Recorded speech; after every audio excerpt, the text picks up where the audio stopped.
처음에는 창조. 누군가 창조하는 사람. 그게 어렵죠. 근데 창조하는 사람이 부는 가장 크게 얻어요. 그리고 그 사람이 새로운 직업이나 영역을 만들어 놓으면 그 다음에 네. 사람들이 거기 들어가서 해죠. 이 단계를 거쳐가면서 신기술을 오면서 일자리를 전체적으로 바꾸고 틀을 바꾸는 겁니다. 네, 지금 아시아미래인재연구소장님이신 최윤식 박사님하고 이야기를 나누고 있는데요. 지금 우리나라 특히 이제 시청자분들, 특히 저 이제 부동산 쪽 보시는 분들은 뭐 인구 감소, 뭐 네네네. 고령화 이거 뭐 제일 걱정하거든요. 미래학자로서 지금 이 예정된 미래 이거 어떻게 보십니까? 이 인구 부분에 대해서. 인구의 감소 문제라든지 이런 문제는 사실 이제 논쟁거리가 굉장히 많아요. 뭐 인구 감소가 나쁜 것만은 아니다. 뭐 이게 아니면 이건 굉장히 나쁜 거다. 네. 저는 두 개 의견이 다 맞다고 봅니다. 그래요? 그렇게 봐야 돼요. 어느 한쪽을 선택할 문제가 아니에요. 산업적으로 보고 경제적인 동력으로 보고 소비 시장으로 보면 소비 시장 이동하는 것도 있지만 총량의 어떤 그 역량의 감소 네. 당연한 거죠. 그렇죠. 생산 가능력이 떨어지는 거고. 네. 그래서 그 부분은 분명히 문제가 있어요. 그렇지만 인구가 감소한다는 이런 부분들은 좋은 점도 있기는 하죠. 그래요? 뭐 예를 들면 뭐 많이 나오는 게 뭐 환경 오염 문제가 덜한다든지 혹은 자동차를 덜 가게 네. 한다든지 덜 굴러다닌다든지 뭐 네. 이런 그것도 틀린 얘기는 아니에요. 과연 이제 우리가 어디에 만족을 더 누릴 수 있느냐. 네. 쉽게 얘기해서 조금 덜 벌더라도 그냥 환경이 좋아지면 네. 그걸로 우리가 만족할 거냐 아니면 그거를 못 만족할 거냐 뭐 이거는 선택의 문제라고 생각이 네. 돼요. 그래서 그 부분은 이미 이제 진입을 한 거고 네. 그렇지만 그렇다고 해서 경제에 충격을 주거나 그런 어떤 좋은 점이 나타나는 것도 금방 나타나지는 않습니다. 이 인구 부분은 인구는. 굉장히 그 효과가 굉장히 느리게 나타난다. 느릿느릿하다. 일단 그것을 인지하시는 게 네. 좋습니다.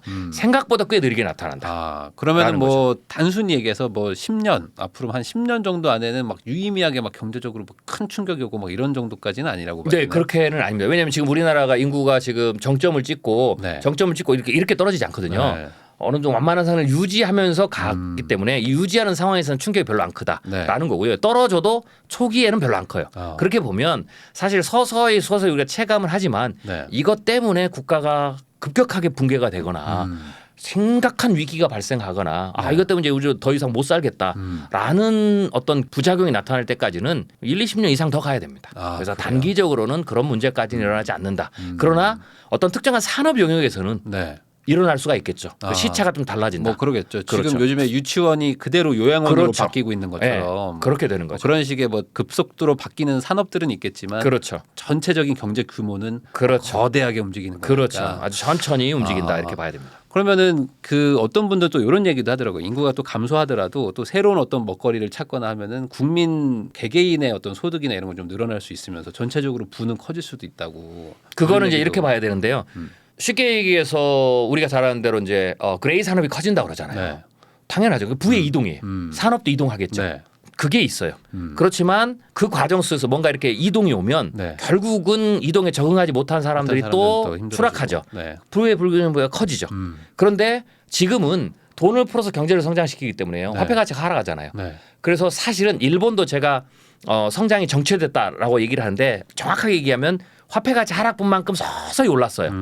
실질 소득이 제로가 된 거죠. 그러니까 네. 눈에 보이는 숫자도 네. 우리는 계속 커진다라는 거죠. 그러니까 숫자는 커지고 있는데 뭐 체감하는 뭔가 그 삶은 뭐 비슷하거나 어떤 조금 일부에서는 적응이 줄거나. 느려서 더 빨리 떨어지거나. 네. 그러면 결국에 한국의 미래도 아까 이제 말씀하신 것처럼 뭐 반도체든 4차 혁명이든 뭐 이런 거에 또 이제 빠르게 적응을 해야 또 한 번의 성장을 이뤄나긴 네네네. 할 텐데 특히 뭐 어떤 분야를 좀 관심 있게 보고 계세요? 4차 산업혁명은 제가 이렇게 얘기하는데요. 네. 4차 산업혁명에서 가장 핵심적인 게임 체인저는 산업으로 본다면 인공지능, 네, 그리고 로봇입니다. 로봇. 이 두 가지가 4차 산업의 가장 게임 체인저고 네. 그 산업이 커지면서 반도체라든지 네. 디스플레이라든지 네. 산업들이 이제 커진다. 네. 그렇게 봐야 되고요. 네. 5차 산업혁명이 또 오는데 네. 제가 5차 산업은 한 2050년경 전후로 봐요. 5차는 뭔가요? 예, 5차의 게임 체인저는 바이오와 나노입니다. 예, 물론 이렇게 질문할 수 있어요. 지금도 바이오 나노 우리 하지 네. 않느냐. 근데 네. 이렇게 보죠. 산업혁명이라는 개념을 넣으려면 네. 기술이 굉장히 만개를 해야 돼요. 그래서 산업 전반을 전부 다 완전히 바꾸고 바꿀 수 있는 영향력 그리고 심지어는 우리의 삶의 라이프 스타일을 전체 바꿀 수 있는 수준까지 영향력을 가져야 돼요. 그렇게 봤을 때 인공지능과 로봇은 지금 4차 산업혁명 때 그 수준에 올라온 거예요. 그럴 수 이 말은 있죠. 거꾸로 인공지능과 로봇은 4차 산업혁명 시대에 처음 개발된 게 아니에요. 인공지능도 1950년, 60년도 그렇죠, 됐잖아요. 그렇죠. 그러니까 그때는 기술이 쭉 있었고 네. 정부가 3차 산업혁명도 있었어요. 근데 만개를 안 한 거죠. 만개를 해서 4차 산업혁명 때 드디어 이게 자동차도 바꾸고 네. 비행기도 바꾸고 네. 다 바꾸는 거죠. 네, 우리의 어떤 침대도 바꾸고 로봇기능도 네. 이렇게 되는 거죠. 야. 바이오도 지금은 올라가지만 네. 만개를 해야 바꾼다. 그러면 아. 그 만개 시점이 2050년을 넘어가야 되니까. 저 요즘에 그 챗 GPT 뭐 그렇죠. 4 버전 나왔다고 하는데 그렇죠, 그렇죠. 어마어마하더라고요. 어마어마하죠. 네. 그러니까 이게 만개를 했다라는 거예요. 네. 이제 드디어. 네. 이제 그 웬만한 전에는- 사무직들 다 없어질 것 같아요. 그렇죠. 그 이전에는 재밌는 기술 뭐 네. 이렇게 신기한 거 아니 뭐 했는데 지금은 이제 우리 영향을 애 주죠. 우리의 졸업 기념 PPT 만들어줘 하면 쫙 만들던데. 그럼요. 와. 그러니까 제가 지금 챗 GPT 얘기 나와서 깜짝 놀랐습니다. 예, 저도 요새 이제 출판사 한 곳에서 긴급하게 제가 이제 요청이 들어와서 네. 챗 GPT 유저가 네. 미래 시장을 바꾼다라는 가칭 제목을 가지고 제가 지금 집필을 하고 있어요. 네. 근데 제가 출판사에 뭐라고 요청했냐면 저자란에 제 이름하고 챗 GPT를 공동으로 넣어달라. 왜냐하면 챗 GPT를 쓰지. 예, 챗 GPT를 가지고 제가 지금 예측을 합니다. 야. 그래서 제가 쓰면서 굉장히 놀라요. 단점이 여러 가지가 있지만 그 네. 단점을 피하면 네. 장점만 가지고 한다면 네. 지금 저같이 이 시나리오를 쓰거나 예측을 하거나 작가도 굉장히 강력한 그러니까. 그런 어떤 그 도구다라는 네. 걸 제가 직접 체험하면서 지금 글을 쓰고 있어요. 그러니까 뭐 그러니까 웬만한 그 어떤 뭐 보조 직원 정도 수준으로 지금 다 이렇게 웬만한 보조 직원보다 제가 해보니까 낫습니다. 아 그래요. 네네 실제로 그게 이제 만개를 해서 산업혁명으로 들어올 때 나타나는 전형적인 현상이에요. 그게 이제 아까 말씀하신 또 한 파트고 그리고 또 이제 또 로봇 그렇죠. 그리고 또 이런 게 또 사실 섞인 게 전기차 자율주행. 그렇죠. 전기와 자율주행이죠. 그러니까 인공지능과 로봇 기술이 네. 자동차에 들어가면 전기 자동차, 자율주행 자동차가 되는 네. 거고 네. 그다음에 비행기에 들어가면 이제 그게 나는 비행기가 되는 거고 네. 뭐 이렇게 되는 거예요. 그러니까요. 네. 자, 그러면 이게 이제 앞으로 이제 2030, 40년대를 이제 만개할 그렇죠. 그런 거라면 아까 말씀하신 그럼 나노 이런 쪽은 나노 바이오는 2050년 이후 50년에 모든 이제 산업 지형을 바꿀 수준이라면은 네네네. 뭐 소위 말하는 뭐 불로장생의 어떤 뭐 그런 거라든지 아니면 뭐 어떤 모든 그 희망을 갖게 하는 거죠. 암을 다 정복한다든지. 자, 예를 들면 이렇게 봅니다. 1, 2, 3, 4차 산업혁명은 가장 중요한 특징이 뭐냐면 인간 밖에 있는 환경을 변혁적으로 바꾼 기술들이에요. 그런데 5차 산업혁명은 바이오와 나노죠. 이 5차 산업혁명의 가장 중요한 특징이 뭐냐면 제가 이렇게 이제 기술을 하는데 인류 역사상 최초로 네. 인간 자체의 변혁을 이루는 드디어 네. 인간이 신이 되는. 뭐 이제 신이 될 수 있는 환상을 가질 네. 수가 있겠죠. 네. 그래서 실제로 인간의 세포부터 뇌에서부터 시작 몸 전체를 직접 이 기술을 통해서 네. 그 안에 혁명적인 변화를 일으킬 수 있는 거죠. 4차 산업혁명까지는 전부 인간 밖의 혁명이었어요. 그렇죠. 이제 운전을 대신해주고 뭐 그런 그렇죠. 거였지만 이제는 사람의 몸을 그렇죠. 뭔가 바꾸는. 근데 예. 이게 뭐 게임이나 뭐 이런 영화 SF 영화 같은 거 보면은 사람의 몸을 막 이렇게 갈아 끼우고 네네네. 뭐 세포 배양해서 뭐 이렇게 장기 갈아 끼고 막 하잖아요. 그렇죠. 그런 일들이 실제로 일어날 수 있다는 거죠. 그렇죠. 이제 5차 산업혁명부터는 이제 그게 이제 드디어 산업으로 나오고 지금 우리가 이렇게 보시면 돼요. 지금도 자율주행 그러면 아직도 우리가 손에 와잡히지 않죠. 네. 아직도 인공지능 그러면 하죠. 그렇지만 우리가 이제 어떻게 생각하냐면 이건 환상은 아니야. 이건 그렇죠. 시간의 네. 문제야라고 했던 것처럼 이제 확 와닿죠. 그렇죠. 5차 산업혁명 때가 바로 그런 기술들이 그렇다고 해서 당장 뭐 우리가 모두가 다 향유하는 기술은 아니지만 네.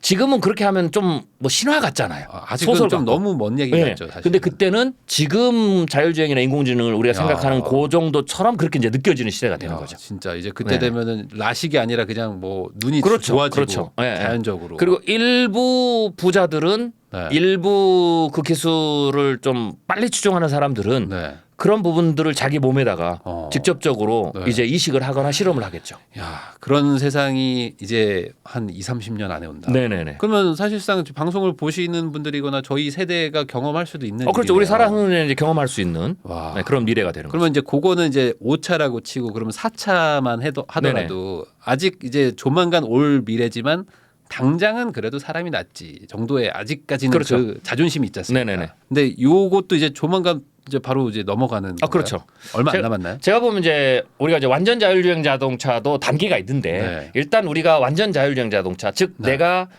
핸들에 손을 떼고 그리고 내가 지금은 떼더라도 이제 이런 거죠. 뗐는데 이렇게 잡으라고 하죠. 그렇죠. 이게 보고 있는 이렇게 불안해서 이렇게 신기하다 뭐 이런 거 손도 뗐네 막 이런 상황이지만 이제는 그것 자체도 없어져서 내가 핸들에 손을 떼고 내가 원하는 일을 하고 싶은 일을 하는 그 단계가 이제 완전 자율의 첫 번째 단계거든요. 그 단계는 제가 보기에는 한 10년 10년 안에 10년 안에 충분히 가능하다. 이제 핸들이 없어지는 시절이 뭐 온다. 그럴 수도 있죠. 좀 어떤 있으면. 자동차는. 야. 물론 이제 엔지니어들은 이렇게 얘기합니다. 불가능하다. 그건 사기다. 네. 저는 그 동의는 해요. 운전을 하는 상황이 사실은 경우의 수가 굉장히 많잖아요. 그렇죠. 예, 예를 들면 알파고가 나왔을 때 체스의 경우의 수보다 바둑의 경우의 수는 우주의 원자 수보다 많다. 운전은 그걸 더 뛰어넘는 거거든요. 그렇기 때문에 그 모든 거를 아무리 인공지능이 딥러닝이나 학습을 해도 그게 불가능하다. 예, 그리고 완전하게 학습을 이거는 또 운전은 사람 생명과 관련돼 있으니까 네. 불완전하게 학습을 그러면 안 해서 되죠. 가서 돌면 안 된다. 네. 그러니까 완전하게 학습을 해서 그 모든 것을 다 학습을 하고 출시되는 것은 불가능하죠. 네. 영원히 안 될지도 몰라요. 그 기술 자체로만 봤을 때. 근데 산업혁명은 두 가지에서 일어나요. 하나는 기술 자체의 혁명이죠. 네. 또 하나는 근데 이것을 꽃피우는 것은 비즈니스 혁명이에요. 사업가가 네. 비즈니스맨이 엔지니어들은 안 된다고 얘기를 하는데 네. 이런 거죠. 그래서 일론 머스크가 이 엔지니어적 혁신과 비즈니스 혁신을 두 가지를 다 갖춘 사람이에요. 기술적으로는 안 된다고 그러잖아요. 그래서 네. 막 그 테슬라의 자율주행 자동차를 굉장히 공격하잖아요. 위험한 물건 이건 없어야 되는데 이거는 네. 막아야 된다. 그렇지만 일론 머스크는 하잖아요. 네. 왜냐하면 이것을 출시하면 돈을 번다는 걸 알아요. 비즈니스 혁신은 그 문제를 기술로 풀지 않고 우회해서 푸는 방법을 찾아요. 이게 비즈니스 혁신이에요. 네. 그거 안 돼? 안 되면 되는 방법을 다른 걸로 찾아 이렇게 되는 거죠. 네. 하면 누군가 하면 시장을 주도해서 큰 돈을 버니까. 그렇죠. 테슬라가 그것을 어느 정도 성공했기 때문에 지금 주가가 그럼요. 폭발적으로 올라가잖아요. 네. 그게 이제 비즈니스 혁신을 따라요. 그래서 우리가 기술이 세상을 바꾸는 것을 예측했을 때는 기술적 혁신뿐만 아니라 어느 순간에 올라가면 비즈니스 혁신을 가장 중요한 변수로 봐야 돼요. 그럼 이 말은 뭐냐면 완전 자율주행 자동차는 그 인공지능 기술만으로는 100년, 200년 지나도 불가능하다. 네. 그런데 하면 돈을 벌잖아요. 네. 그럼 어떻게 하겠어요? 그게 안 돼? 그러면은 왜 안 돼? 그러면 얘기를 하겠죠. 뭐 이거는 이런 부분은 얘가 아직 학습을 못하고 사람이 학습을 못하고 도로도 학습을 못하고 뭐 비 오는 날 어떻게 학습을 못하고 막 얘기를 하잖아요. 네. 그러면 거꾸로 그래? 오케이. 그럼 그건 그대로 가고 얘가 왜 못해? 인식이 안 돼서요. 그럼 어떻게 하면 인식할 수 있어? 전부 다 센서로 깔면 되죠. 네. 지금 자동차의 이 현재 자율주행 자동차에 대한 모든 연구 중에 하나는 사람이 운전하는 도로와 도로주행 환경이나 모든 법규 체제 하에서 그걸 그렇죠. 맞추려고 하잖아요. 네. 그거를 다 인공지능이 딥러닝 해가지고 해결해야 되잖아요. 그러면 도로에 센서를 깔아버려야 그렇죠. 되죠. 도로에 센서를 깔고 이제는 거꾸로 도로 주행 자체가 사람이 운전하는 그 기준이 아니라 자율주행차를 기준으로 바꾸면 돼요. 그러네요. 그러면 이걸 누가 할 수 있느냐? 이것도 역시 이제 국가 간에 있어요. 그러면 이렇게 생각해요. 제가 이제 예전에 전기 자동차의 미래를 생각할 때 가장 전기 자동차가 폭발적으로 시장이 커지는 가장 중요한 기점을 제가 뭐라고 그러냐면 중국이 어느 시점에선가 앞으로 생산하는 자동차를 모두 전기 자동차를 만들어라고 선언이 떨어지는 순간 전기 자동차 시장은 폭발할 거다 그랬어요. 중국이. 네. 왜냐하면 중국이 시장이 크니까. 네. 그러면 제가 왜 그럴 수 있느냐라고 제가 예측을 했냐면 추정했냐면 중국이 미국을 경쟁해야 되잖아요. 중국은 네. 14억 시장을 가지고 있어요. 네. 그러면 중산층이 커지면 결국은 가장 큰 소비 중에 하나가 자동차라는 거죠. 자동차죠. 그러면 그 자동차를 그래서 중국이 자동차 산업을 시작한 거예요. 근데 이 내연기관 자동차는 우리나라도 40년 50년 역사를 갖고 있지만 탑에 못 들어가잖아요. 어렵죠. 그게 굉장히 블록이 커요. 그리고 중국도 아무리 투자를 해도 그 4, 50년을 뭐 3, 40년은 줄일 수 있어도 못 넘어간다라는 네. 거죠. 근데 그 기간 동안 넘어가는 동안에 싹 시장이 흡수될 수가 있어요. 그러면 한마디로 중국의 모든 자동차 시장을 유럽, 미국, 한국 브랜드 다 주는 거잖아요. 네. 그러면 중국의 입장에서는 이거는 문제가 심각한 거죠. 그런데 이 문제를 못 풀었는데 이게 카드가 생긴 거예요. 그게 바로 전기 자동차. 전기차는 훨씬 단순하고 그렇죠. 쉬우니까. 그러니까 그리고 이제 시작했으니까 어차피 다 모르니까 이건 규모의 경제로 혹은 재정으로 밀고 가서 승부를 볼 수 있다. 네. 저는 그렇게 중국이 판단할 거다. 그리고 사회주의 국가니까 시진핑 주석이 네. 그냥 선포하면 된다. 그냥 간다. 그러면 중국의 시장이 이렇게 쫙 가면 네. 전 세계에서 머뭇거리던 회사들이 이제 어떻게 되겠어요? 해야 되죠. 그렇죠. 중국 시장만으로도 크니까. 네.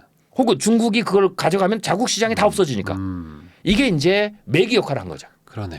그런 것처럼 이 자율주행 자동차도 예를 들면 중국이 그래 우리가 그럼 여기에서 시장을 흡수해야 되겠네. 그러면 우리나라의 자율주행 자동차의 어떤 경쟁력을 획기적으로 높여야 되겠네. 네. 그러면은 기술적으로는 모두가 다 한계가 있으니까 그 환경을 다 바꾸면 되겠네 하고 중국이 신도시를 만들거나 혹은 어떤 특정한 도시에 사회주의 국가는 충분히 가능하거든요. 네. 시진핑 주석이 명령을 내려서 새로 한 1000만 도시를 만드는데 네. 거기에다 전부 다 자율주행 자동차의 맞는 걸맞는. 법규 그다음에 전부 다 그렇게 해서 새로 해라. 그리고 거기서 테스트를 해라. 경쟁력을 가져라. 그것을 계속 늘려가라. 이렇게 선언하는 순간 네. 어떻게 되겠어요? 그렇죠. 다른 나라도 해야죠. 그게 사실 자동차끼리 이게 막 인식하고 이게 어려운 건데 저기도 센서를 또 달고 여기서 그렇죠. 서로 인식하게 할 수도 있고. 그러면은 지금 인공지능이 학습을 통해서 모든 해야 될 경우의 수를 상당하게 그렇죠. 제어할 수 있어요. 네, 그런 것들을 많이 없앨 수도 없앨 있죠. 수 있죠. 네, 신호등에서 뭔가 센서에서 계속 막 정보를 그렇죠. 보낼 수도 있고. 보낼 수가 있죠. 그러면 이제 그걸 하면 왜 중요하냐면 제가 자율주행 자동차에 대해서 좀 공부를 해보면 네. 이 자율주행 자동차가 그런 환경이 되면 자 그런 인프라를 만들면은 자 거기는 뭐가 있어요? 6G, 7G 기술 거기 다 들어가야 돼요. 로봇 기술 들어가야 돼요. 통신도 들어가고 로봇. 지금 얘기하는 우리가 4차 산업혁명이나 모든 것의 집대성이 돼야 돼요. 네. 이 말은 그것을 선언하는 순간 그 모든 기술의 시너지가 일어난다. 그러니까 이거는 자율주행 자동차의 산업의 경쟁력으로 끝나는 게 아니고 4차 산업혁명 전체를 지배할 수 있는 획기적인 정책적 결단이 될 수 있어요. 네. 그러면은 중국이든 뭐 미국이든 다들 그거를 다 노리고 저는 있는 분명히 거고. 그렇게 할 거라고 봐요. 그건 시간 문제다. 야. 네. 그러면 이 판에서 우리가 또 경쟁력이 있나요? 우리나라도 경쟁력은 이제 기술적 경쟁력이. 그래요? 오히려 우리나라는 네. 장점이 뭐냐면 간단해요. 우리나라가 작기 때문에. 미국은 지금도 가면 뭐 버라이전도 너무 있고 뭐 뭐. 있는데 전국을 통합하는 데가 없어요. 통신회사 다 달라요. 네. 인터넷 회사도 다 다르고 네. 심지어는 케이블 회사 다 달라요. 왜? 미국 전역을 커버를 하는 회사가 못해요. 네. 근데 우리나라는 한 회사가 다 할 수 있어요. 네. 그리고 거기에다가 경쟁자를 두잖아요. 그러니까 우리나라는 굉장히 빠른 변화, 뭔가를 인프라를 새롭게 깔고 전체를 해야 될 때는 네. 우리나라는 그 부분에서 굉장히 중요한 강점을 가지고 있다. 네. 그래서 예를 들면 수도권만 해도 국토 전체 50% 60%의 수도권 있잖아요. 그렇죠. 그러니까 거기만 해도 전국을 안 해도 거기만 해도 굉장히 강력한 경쟁력을 가질 수가 있다. 그리고 그 범위가 규모가 미국이나 중국에서 훨씬 작기 때문에 네. 우리나라가 충분히 그런 부분에서는 승부를 걸어볼 만한 여지가 있는 거죠. 하긴 모든 기술이 다 있죠. 지금 뭐 차도 다 있고 있으니까요. 통신도 있고 뭐 그럼요. 반도체도 있고 예. 다 있는데. 우리는 또 다 해볼 수 있죠. 네. 그래서 저는 우리나라가 그런 정책적 결단이나 이런 부분들 혹은 당장 뭐 서울 전체를 그렇게 할 수는 없지만 네. 일부의 신도시에서 그걸 하면서 점점점 그거를 빠른 속도로 정책을 확장해서 네. 간다면 저는 충분히 경쟁력이 네. 있다라고 봐야 됩니다. 야, 그러니까 우리나라가 앞으로 참 그 위기의 어떤 뭐 결단의 순간일 수도 있겠지만 정말 다시 한번 정말 영광의 순간으로 갈 수 있는 그렇죠. 그런 변곡점에 있을 수도 그렇죠. 있는 거네요. 그래서 제가 이제 한국이 위대한 반격의 시간이 기다리고 있다. 충분히 가능하다라고 네. 이제 얘기를 한 거죠. 그럼 마지막으로 저도 이제 아이 아빠고 네네. 저도 이제 애가 9살이거든요. 네. 그러다 보니까 요즘에 그러니까 부모님들이 약간 좀 갈리고 있어요. 저희 시청자분들도 이제 막 30, 40대가 많아가지고 이제 챗 GPT 나오면서 네네네. 이제 더 이상 공부시키는 거 의미 없다. 뭐 이런 분들도 좀 나타나고 네네네. 미래학자로서 앞으로 한 2, 30년 뒤 그러니까 우리의 아이들이 이제 뭔가 좀 본격적으로 사회에 나가서 일을 할 때 이럴 때 이 아이들한테 뭐를 하라고 얘기를 해줘야 될까요? 일단 이런 새로운 기술이 나올 때 꼭 네. 기억하셔야 될 게 직업이 어떤 직업이 없어지는 건 꽤 시간이 오래 걸립니다. 챗GPT가 나왔다고 해서 네. 걔가 변호사 시험을 통과해서 갑자기 그게 갑자기 상용화되면서 변호사 내년에 없어지지 변호사 사업 절대 그렇게 안 됩니다. 그렇게는 안 되겠지. 그러니까 일단 그거는 염려하지 마시고 그렇게 생각하면 답이 안 나옵니다. 네. 대신 처음에는 뭘 생각하냐면 이것을 잘 활용하는 게 굉장히 중요합니다. 물론 챗GPT 인공지능이나 로봇이나 자율주행이나 뭐 이런 미래 산업과 관련된 부분에 전공을 하면 가장 빠르겠죠. 네. 근데 그렇게 안 하든 이제 그런 얘기를 하면 많은 분들이 그럼 박사님 우리 다 이공계 가야 됩니까? 뭐 이렇게 그러니까. 질문하거든요. 네. 아니에요. 아니에요. 새로운 기술이 나오면 두 가지 단계를 거칩니다. 하나는 말 그대로 초기 기술이니까 그 네. 기술에서의 역량을 발휘하는 일자리가 뜨겠죠. 그런데 그 기술이 만개를 하면 그 다음부터는 전부 다 비즈니스 영역입니다. 그럼 이 비즈니스 영역은 그게 인문학에 들어가고 예술도 들어가고 네. 서비스도 다 들어가는 거예요. 그럴 수 있죠. 그러면 그 영역에서는 누가 살아남냐면 이것을 잘 활용하는 사람. 내가 직업을 바꾸는 게 아니고 내가 이걸 활용해서 나의 예술 영역을 네. 새로 바꾸고 융합을 하는 사람. 그렇죠. 그런 내 예를 들면 음식 서비스업을 바꾸고 뭐 이런 거죠. 그런 사람이 살아남는 거죠. 네. 그래서 거기 안에 플레이어가 체인지되는 겁니다. 네. 그게 없어지는 게 아니고. 그리고 이제 물론 절대적으로 두 명이 하던 걸 한 명이 하게 되죠. 네. 일자리 절대 규모는 줄죠. 네. 대신 이게 또 하나 세 번째가 뭐냐면 이 두 개가 합쳐지면서 새로운 직업군을 만들어요. 초기에는 이 직업군도 어떻게 되냐면 초기에는 없잖아요. 네. 그래서 이것도 두 개로 나눠요. 처음에는 창조. 누군가 창조하는 사람. 그게 어렵죠. 근데 창조하는 사람이 부는 가장 크게 얻어요. 그리고 그 사람이 새로운 직업이나 영역을 만들어 놓으면 그 다음에 네. 사람들이 거기 들어가서 해죠. 이 단계를 거쳐가면서 신기술을 오면서 일자리를 전체적으로 바꾸고 틀을 바꾸는 겁니다. 그래서 그런 측면에서 챗GPT도 그렇고 뭐 인공지능 다른 인공지능도 그렇고 뭐 로봇도 그렇고 좀 생각하시면 되지 않을까라고 생각하시면 됩니다. 하긴 뭐 몇 년 전만 하더라도 유튜버라는 직업 자체도 없었고 그렇죠. 했지만 이제는 뭐 초등학교 아이들이 뭐 유튜버 직업 뭐 선호도 막 1위 막 맨날 이렇게 그렇죠. 얘기하는 그렇죠. 것처럼 아마 지금은 알 수 없는 그 네네. 무언가가 이제 나중에 또 새로운 직업이 될 거니까 그렇죠. 그런 거를 이제 준비하라고 말하기는 좀 그렇고 네네. 미리미리 자기가 잘하는 거 잘하면서 새로운 문물을 잘 융합시켜라. 이거 융합시키는 게 왜 중요하냐면 제가 이렇게 얘기합니다. 기술이 발전하면 우리가 꼭 기억하셔야 될 게 그 기술은 결국에는 인간의 삶 전체를 더 윤택하게 만들고요. 더 나아가서 인간의 능력을 향상시켜요. 네. 챗 GPT를 여러분이 써보시면 물론 여러 가지 이제 그 단점과 오류도 있어요. 그렇지만 저도 그걸 써보지만 그걸 써보면 제가 이제 두뇌 확장이라고 그러거든요. 개인의 어떤 그 지적 역량을 높여줘요. 뭐 인공지능은 제가 인간 두뇌의 증강 혹은 인간 지능의 확장 이렇게 얘기하고요. 로봇은 인간 몸의 확장 이렇게 얘기를 해요.